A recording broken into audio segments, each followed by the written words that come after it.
It's kind of one of those movies, I wish I could have my 2 hours back, but then I actually look at the credits and it's like, oh, it was only an hour and a half. And there's like 15 minutes of credits. I'm like, okay, but... And at least 2 post-credit scenes. I can't remember if there was one like right at the beginning of the credits, but I know there was the mid-credits one, and then there's another one after the Pixar logo. Yeah. That's rare. Usually the post-credit scenes come before the logos. So they did it all wrong. They did it all wrong is what I'm getting This at. is the worst.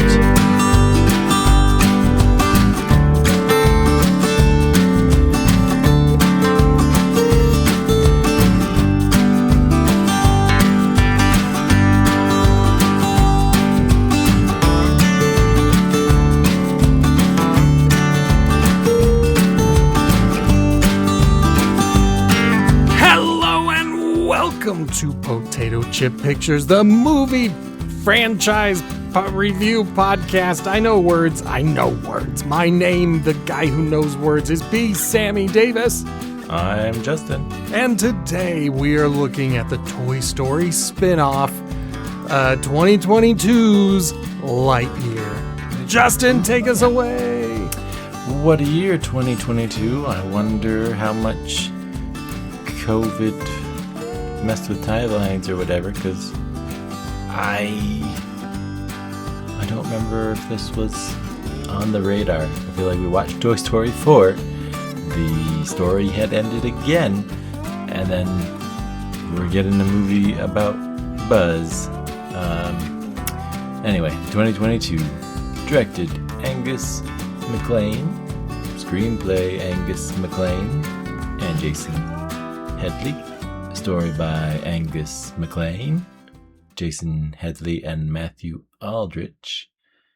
None of those names are ringing a bell in the thing. And produced Galen Sussman, composed Michael Giacchino,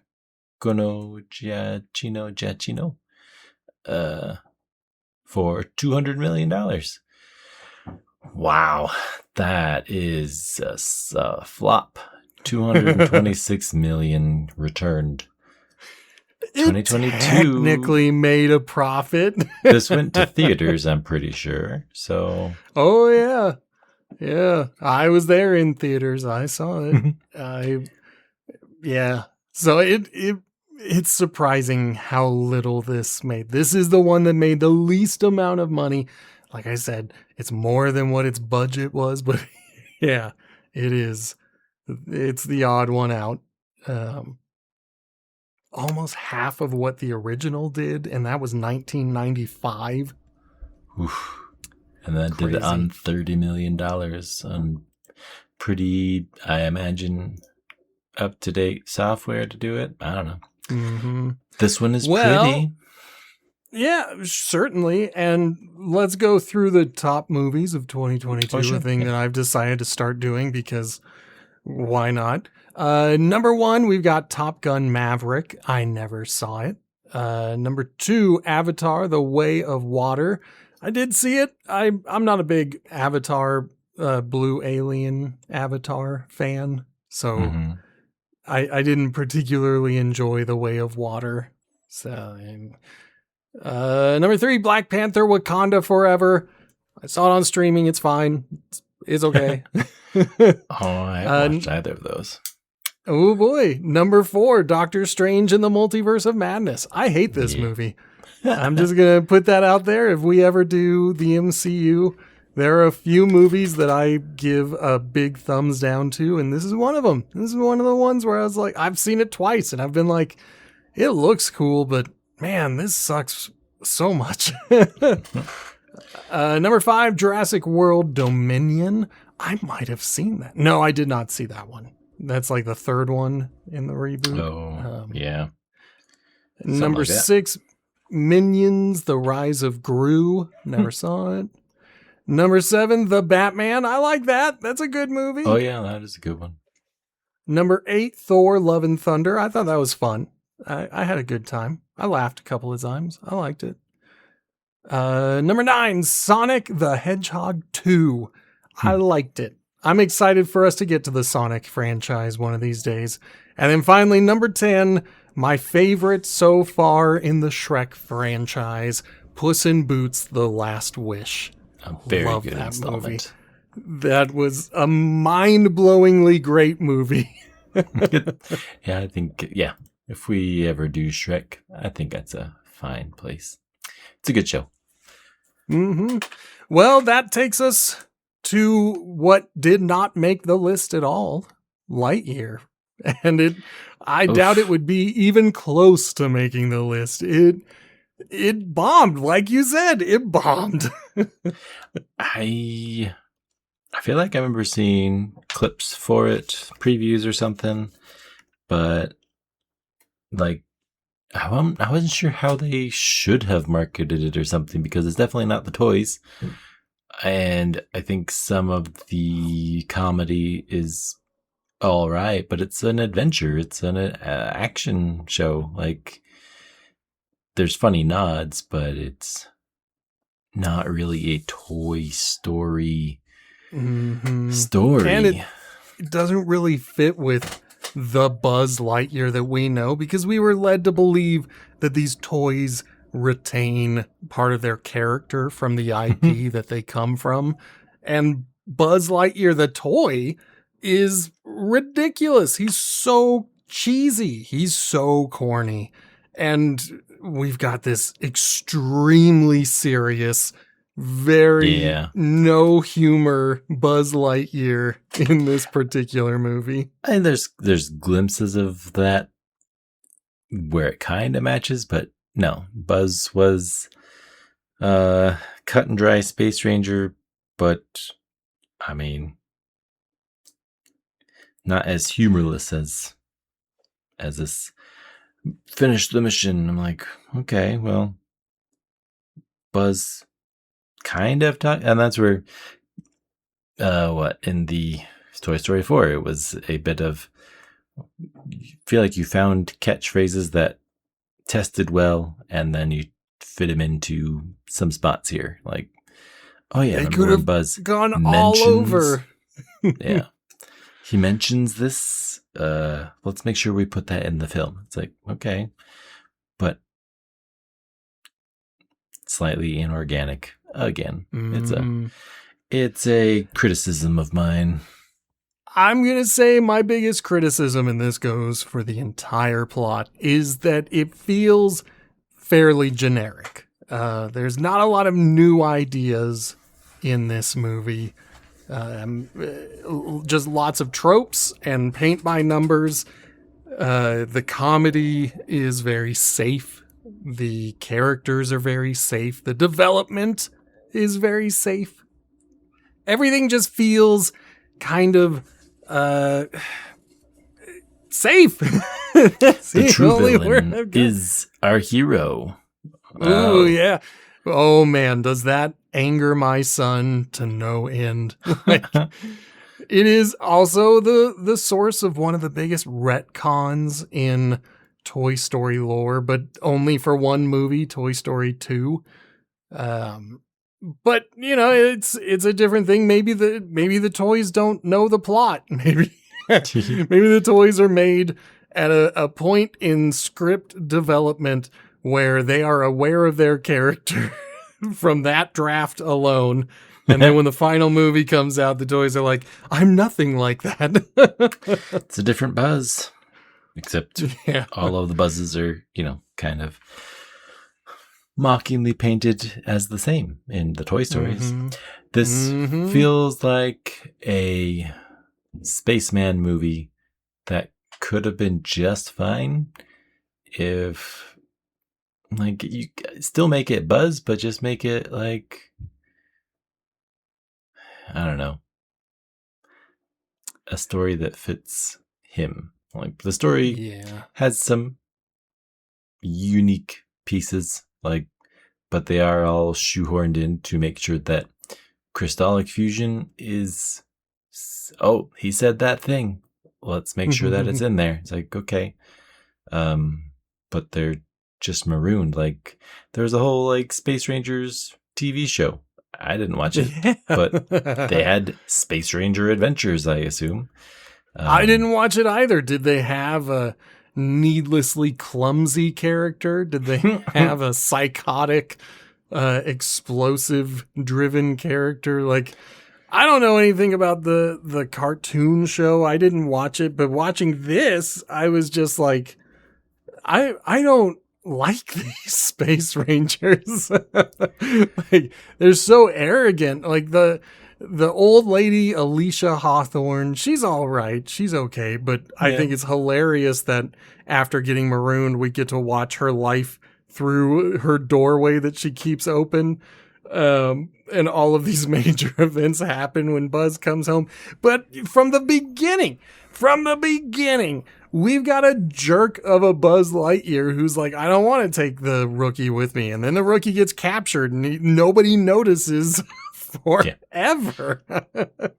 Yeah. It's I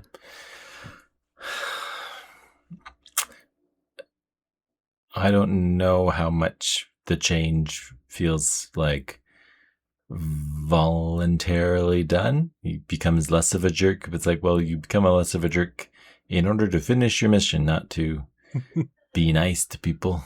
Like, okay, well. And on top of that, the people he's a jerk to are like people who messed up less than him. He left the entire human race stranded. So he's the worst. I feel like it's a lot of beautiful clips, like his whole race around the sun and the doorway into Hawthorne's life. Like, everything is pretty and explanatory, but like, why does he have to test the fuel? Like, why is it that every time he goes to the next level of light speed, he has to push the stick forward again? It's the same stick, and it always goes to the maximum forward every time he's gearing up. Yeah. So, it doesn't seem like a movie my 7-year-old would go to and come out being like, oh yeah, this Buzz Lightyear toy, that's what I want. When the Buzz Lightyear toy looks like a child's plaything compared to what you could have made him look like. I don't know. Like, Woody's Roundup uses the doll. The toy looks like the doll. That's the toy. Point. The toy is the toy. This is not anything close to Buzz being the toy. And in the TV series, I'm pretty sure they're drawn just like the Space Rangers. I kind of do want to watch that, like, not for rating, but I just want to compare and be like, was it funny? Was it lighthearted? What did they do for their adventures? Because it had to be a comedy show if it's on like a Disney kids show, children's show. Yeah, there might be a couple. He flies around, half serious. He makes it through 3 targets each time, and then he confronts his alter ego, and like, okay, interesting. I mean, ish. The montage was interesting. That's okay. Because there's dialogue through it and it goes so long. But it is just him failing over and over again and jumping further ahead in the future over and over again. And I'm sitting here thinking, like, we were a different audience in the 90s. We didn't have as short of attention spans. But would we have enjoyed this movie? Like, I'm trying to think of the other mid-90s science fiction or comic book movies, and they're not usually that long in the beginning. They get to the action pretty quickly, and the most action we get is when he almost blows himself up on his first flight. Otherwise, it's just a montage, you know?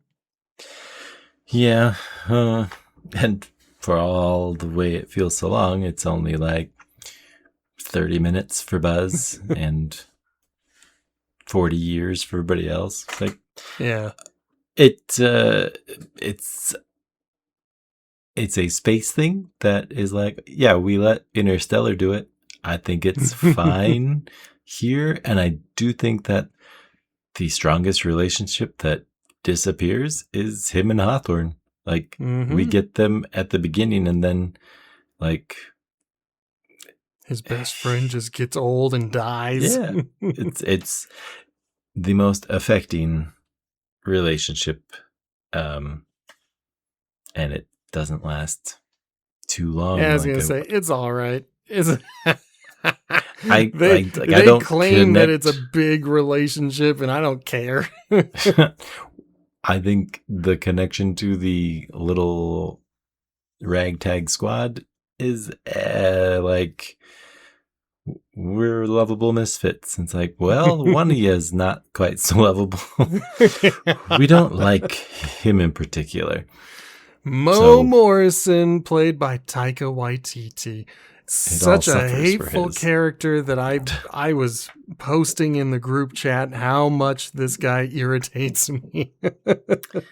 Like, someone this clumsy gets left behind. That's just my position. If you are a liability as a person, then post up somewhere and hide. They're not going to come and get you because you're not worth anything.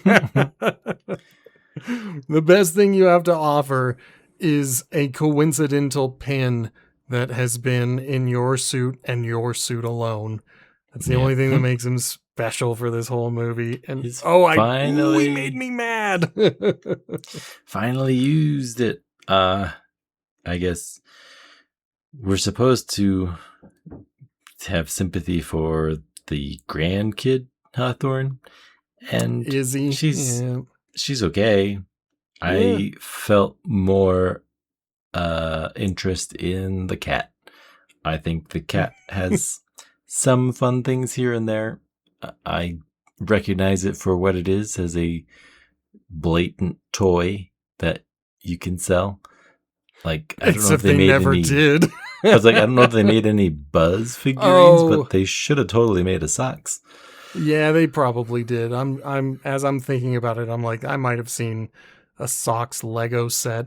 They definitely made toys for this movie, but I was thinking in terms of 1995 with Andy, and the only toys that are made for this massive movie are the hero and the villain. Otherwise, zero toys. Nobody gets toys. It's just... And I get it. They didn't know in 1995 when they made Toy Story. Sure. They just add a lot of inconsistencies by claiming that this is the movie from 1995. That's my biggest beef right there. Yeah, I think I enjoy the look of the suit. I feel like the Lightyear suit is probably the closest thing that matches Buzz.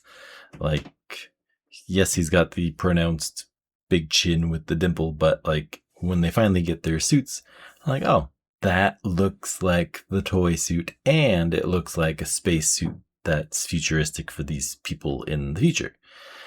Mm-hmm. And then they also have Zurg, and it's like, Zurg has the silhouette of Zurg, and it's like, okay, these two characters kind of fit in both places in terms of how they I'm going to say Zurg got a pretty big redesign because he's not wearing his dress.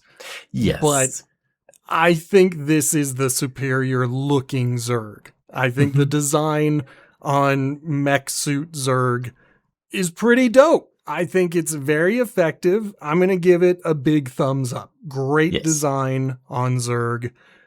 Probably the best we've ever seen. That's where I'm at. I think this is far superior to what we saw in the last movie.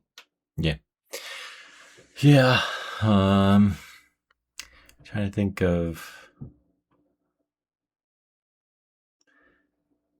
his hand comes off in this movie. Does it come off in any other ones? Like, no, he fully shoots with it. Yeah, I was gonna say, I think he holds that triple barrel gun. Yeah. But it's a gun, and his hand is in a G.I. Joe Kung Fu grip style. So maybe you can pull the gun out and put different accessories in.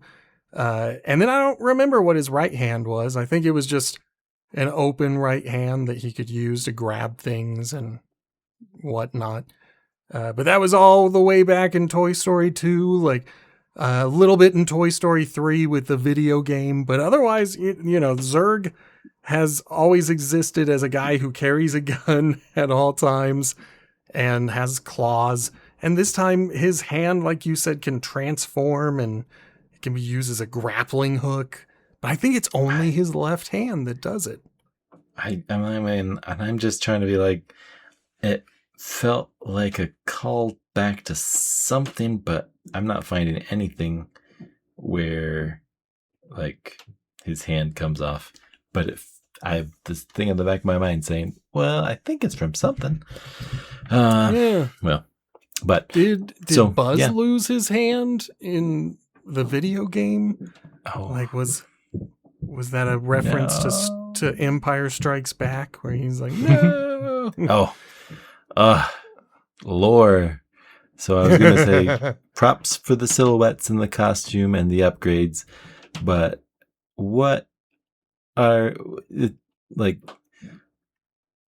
to the extent that they keep their lore and their character about them, Toy Story 2, they recreate the Star Wars scene, and we all find out that Zurg is Buzz's father, and they play catch. And this they love each other as father and son. This is not father and son. This is just Buzz and Buzz. And it's Buzz 50 years in the future. So we're looking at a 70 to an 80-year-old man. Yeah. So, he keeps himself in shape and he's looking good. But otherwise, like my son hates this part of the movie. This is the thing that triggers him the most about Lightyear. He's like, but Zurg wasn't Buzz's father. Like they made a joke about it when, he opens the thing and says, Buzz, and he shows his face to be an old man. And he's like, Dad? He's like, no, I'm you in the future. And it's such a, ooh, man, it makes him so angry. And I get it. It is a pretty big retcon, Yeah, it's basically big if you catch that little bit in Toy Story 2, which, yes, we can just wave our hand and throw it away, but it doesn't match. I don't think it was a missable bit. I think it's loud and proud enough that everyone watching the movie knows that Zurg is Buzz's father. Like it's a pretty big deal moment in Toy Story 2, and then to have it just washed away here. And that's why I point to maybe the toys are made on an earlier draft. And so like at that point, Zurg was his father and that's all the toy knows. Yeah. But then I'm over here trying to justify it beyond what it deserves. Yeah, it is a departure. And I feel like that's the point where I would prefer it to just be like, we don't have to do Buzz's catchphrases. Let's see the Space Rangers do their thing. And like, maybe it needed a better story. We don't even get Space Rangers. We get the Junior Patrol, who are not officially recognized anywhere. They're just a club who likes to do their own training sessions. And apparently Darby is getting time off for good behavior because she's in this club. Like, it's such a bizarre mashup of heroes that we get because we need comic relief. And Izzy is fine. Like, I genuinely like the Izzy character. In terms of the whole movie, she fits pretty well. And I find it interesting that she has astrophobia. I find her to be, for better or worse, the most interesting character in this whole movie. And then the rest of her crew kind of sucks. And they even have a robot friend that they leave behind. Yeah. They don't really care about robots. They hate autopilot, which is fine. It matches with the theme of the times. I mean, it fits me today. I'm gonna spoil a video game, but I discovered that I'm AI racist because I'm playing this game called Crosscode, and the main character gets revealed to be an AI copy of another character. And then they get all mopey and it's a sad moment in the game. And I'm sitting here like, screw her in her toxic ways. She's driving up the electricity prices for everybody in this world. But they have feelings. Yeah. Not currently, no. So I can understand why they're ignoring Derek. We never know what the D stands for, but they're leaving him behind. But Socks, everybody loves Socks. Like, they almost kill Socks at one point. Oh, yeah. They get sad about it. The other thing that bugs me is every time something gets messed up in this movie, it gets fixed immediately, except for Buzz's biggest sin, where he crashed the ship and left them all marooned on this hostile world. But everything else, they get trapped in a security cone. They're going to get out of it. They kill the cat. They're going to get out of it. Zurg shows up and tries to capture them. They get out of it. It'll be fine. It all gets resolved minutes after the problem is announced. There's nothing that kind of holds over except that Buzz left the whole community stranded. And that's our only story beat that's going to have any character weight for this entire thing. Well, I guess the astrophobia will impact Izzy. But even then, that's okay. I'm sorry. Does she get over it? I don't remember. Well, she does the spacewalk. Oh, yeah. And she's scared during it, but she does the spacewalk and gets through it. But she's like, if I miss, I'm going to be floating out in space forever. And I'm like, you've got a teleporter strapped to your back. And Taika Waititi showed us that it's of infinite use. If you use it and you go back to the teleportation bay, you can just start running again to wherever you were to try to fix the situation again. So you've got near infinite tries until the ship itself blows up. But she's over here like, what happens if I float off to space? It could be the worst. Yeah. Yeah, that's my only beef with Izzy's story is the false stakes, because there are no stakes for her story. There's more stakes with Mo and Darby as they build their bomb for some reason. Like, I don't know why they decided to build a bomb. I feel like there's another part where something was like, let's do this. That doesn't really do anything. It doesn't need to be done. Yeah. I feel like that's a lot of this movie. Yeah. We have to do this. There are moments where they're trying to be funny and it completely misses for me.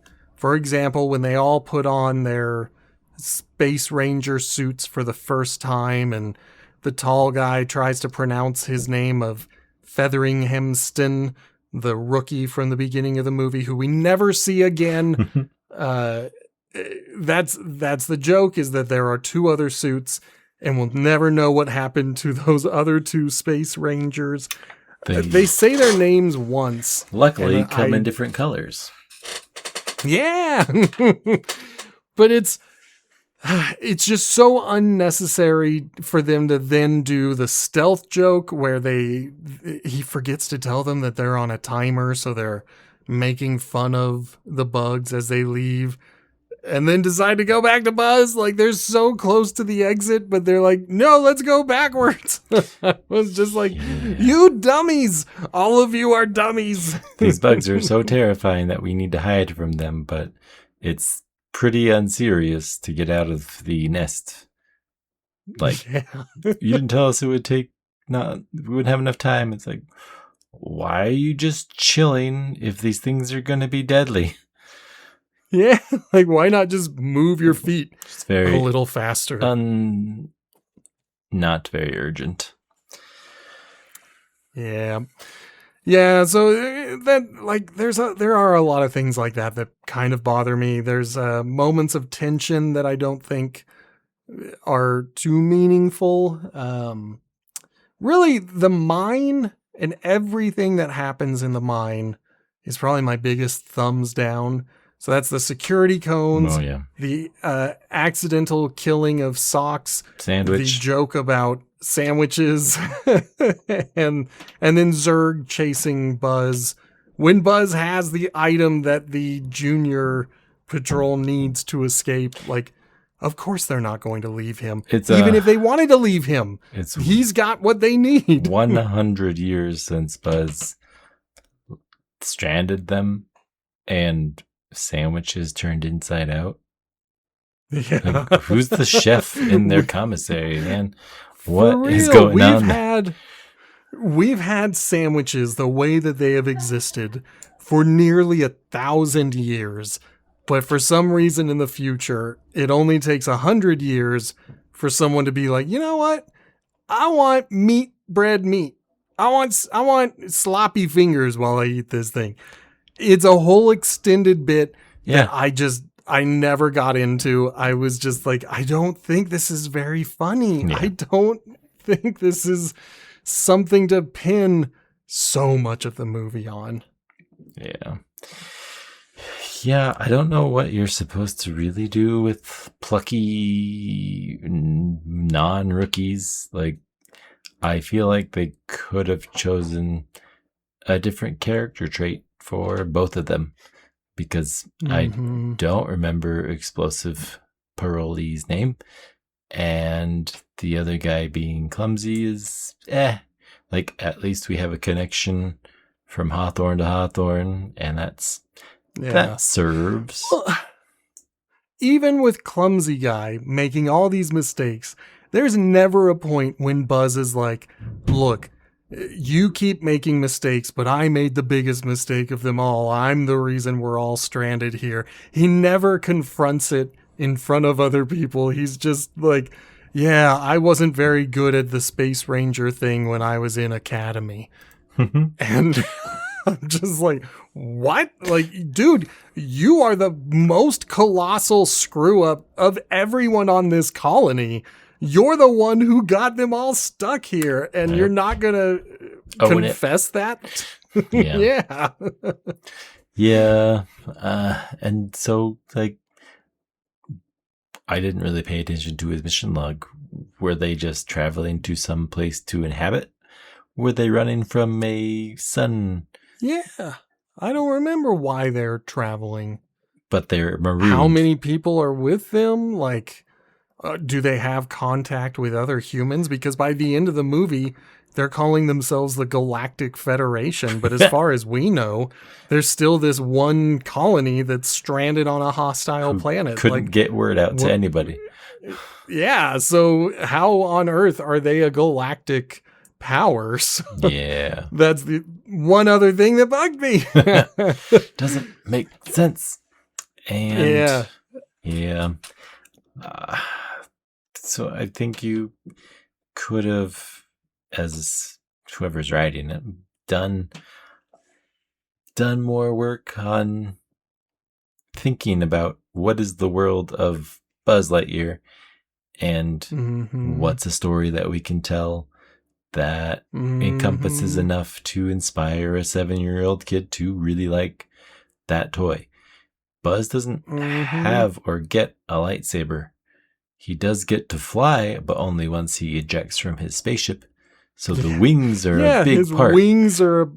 His wings are a parachute, essentially. Like, I think as a space vehicle ejection, like, I don't know if wings make a lot of sense unless you are re-entering the atmosphere.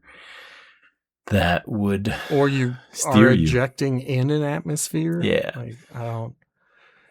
But why would that become a permanent part of the toy? Yeah. Like, he never has wings until the end. It doesn't. Yeah, it doesn't fit for what they declare it is in the first 15 seconds of the film. This is the movie that inspired Andy. It's like, are you sure? This doesn't seem like it. I feel like you are lying to me. Which, obviously, we didn't have the film before Toy Story, so you're making this up. Which I can forgive to a point. It's not a bad idea. I think if I were to give advice to a future filmmaker who wanted to try it again, I would go with something like what the movie Dredd did, which was the reboot of the Judge Dredd.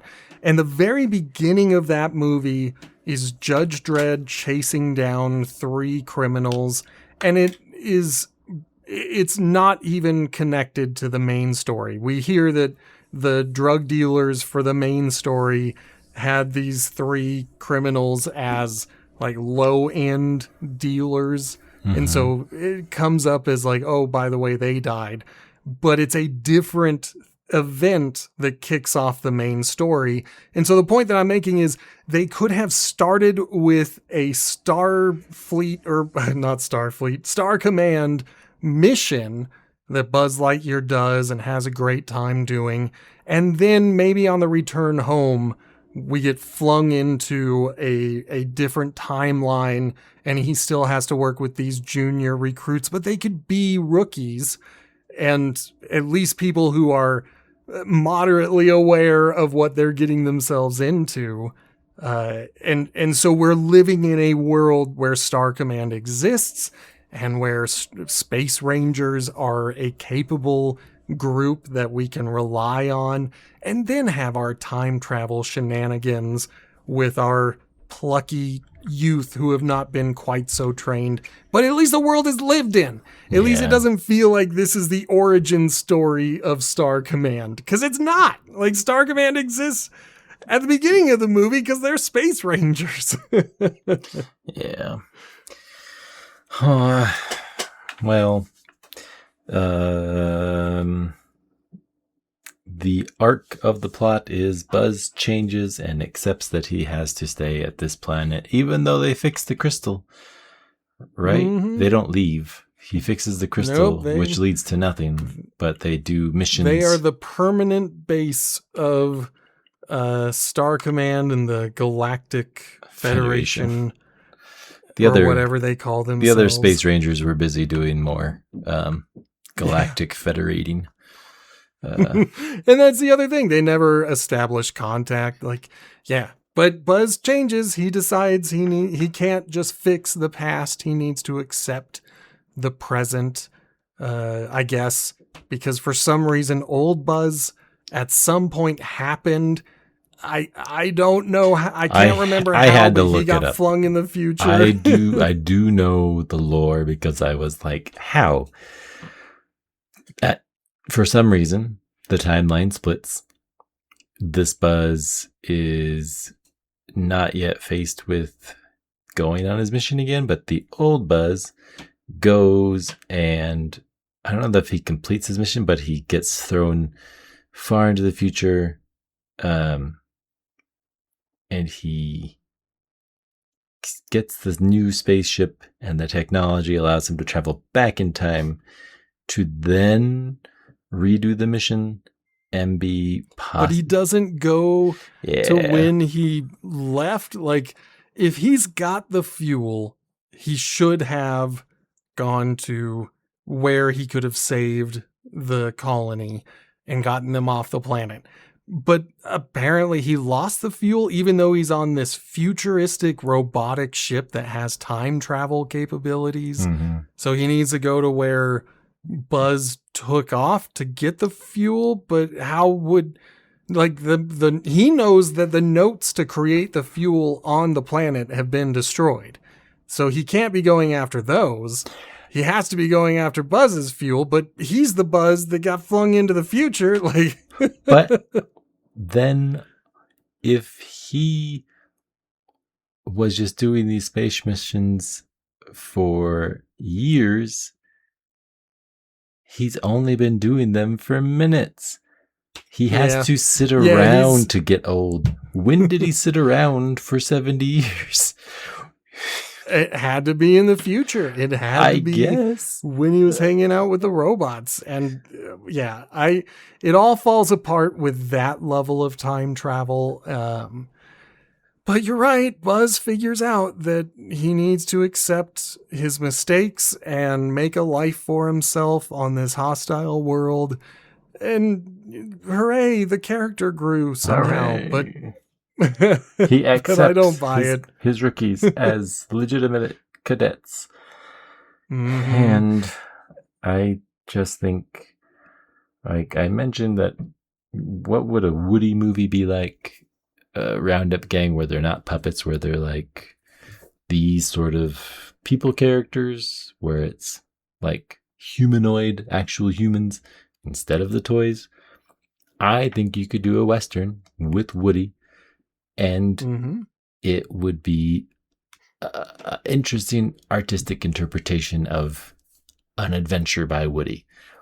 This is an adventure by someone that looks like Buzz. I could maybe be chill with it if it was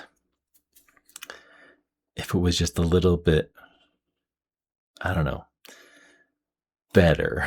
Like, yeah.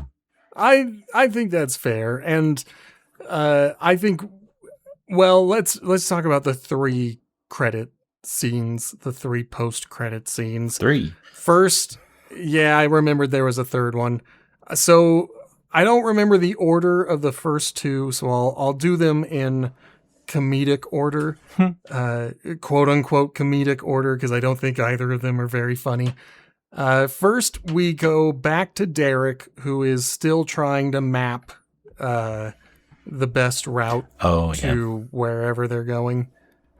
And so he turns around and he's like, "Oh, you're all gone. Ha ha ha ha ha ha ha ha ha. Didn't work for me. Hated it, but at least we got Derek one more time." Then the second one is Commander Burnside sitting in his office drinking coffee, and an insect flies up and gets zapped by the shield, and he's like, "Laser shield," or whatever. It's short. It's a little bit funnier. And then the one that surprised me, because I don't think maybe I saw it accidentally, but after the Pixar logo, we see Zurg floating in space, and he reactivates. He's still alive. He's still out there. Dun, dun. Everything exploded, but he survived. I mean, it's the easiest way to survive is just be at the explosion. Yeah. Center of ground the explosion. zero. Yeah. You always live when that famously happens. The best way to do it. I was not remembering. I was not remembering the laser shield one. I remember the Derek one. I remember the Zurg one. But yeah. It's not much. It's so short that if you had walked away, you would have missed it. I think it's not very magical. And I mean magic in terms of just something that's engaging and not exhausting. Like, I'm not holding back my contempt for the tall Space Ranger. I'm just enjoying Toy Story 3 or Toy Story 4.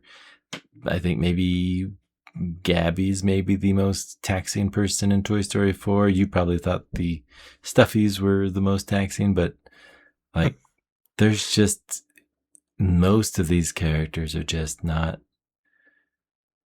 hitting the right notes to be endearing.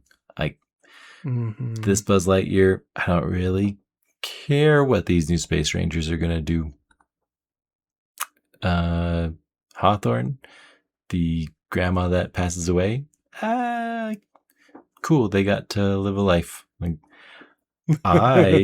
and we got to see that life through her doorway every 4 years.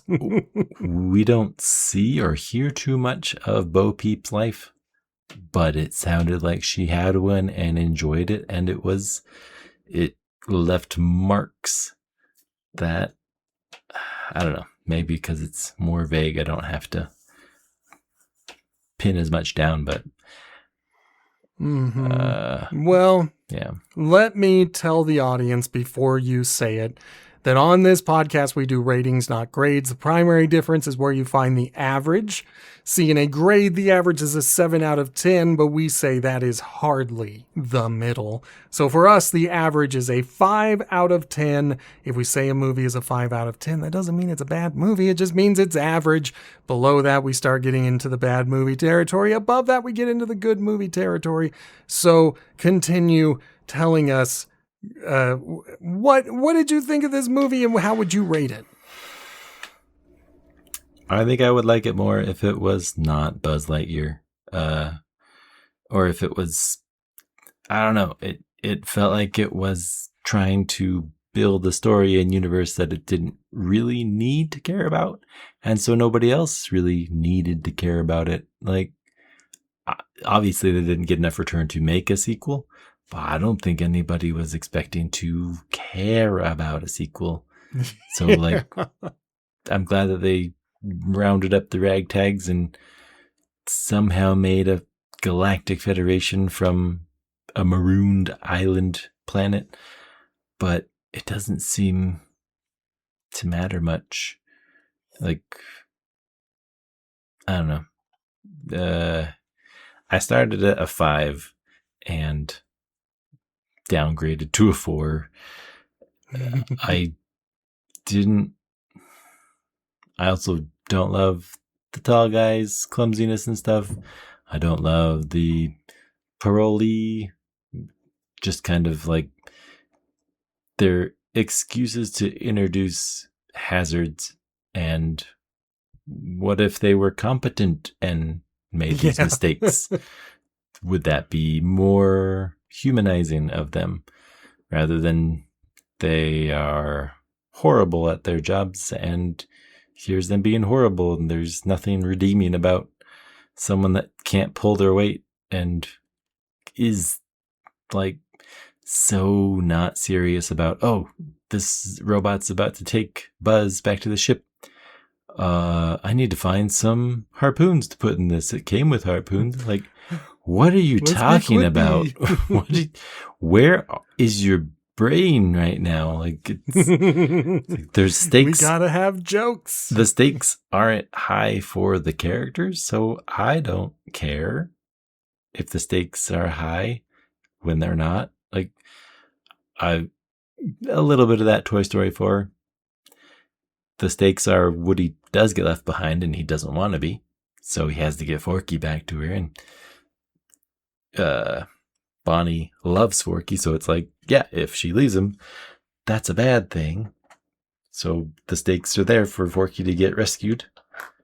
But imagine if Woody was like, oh, that's so funny that Forky's locked up, let's see if we can get him back. Like, zero urgency would make it not seem important.